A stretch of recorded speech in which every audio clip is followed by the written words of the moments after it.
Proceduralisht janë në fazën fillestare, e timet, pasi e tillë konsiderohet gjendja aktuale e timeve, po për shkak edhe të zhvillimeve të fundit, thirrja e disa personave që nuk ishin thirrur deri tani, po them Kreshnik Ternova, i cili është antar i KPP, sigurisht që e ka futur në ujëra të tjera dosjen e Akshit.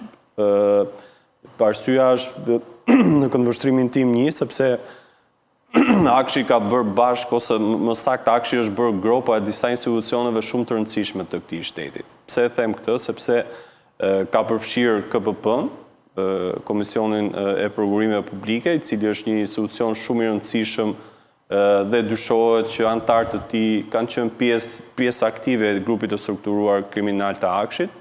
Fillimisht është marrë në pyetje Kreshnik Ternova, por si rregull duhet thirren të gjithë antarët e KPP-s. Në dijenin time janë 4 antarë aktualisht së bashku me Ternovën, të cilën janë pjesë e këtij institucioni. Dhe këtë institucion e ka marrë me vete, po them. Akshi ka marrë me vete, ose më saktë grupi strukturuar kriminal i Akshit ka marrë me vete edhe ASHK-n.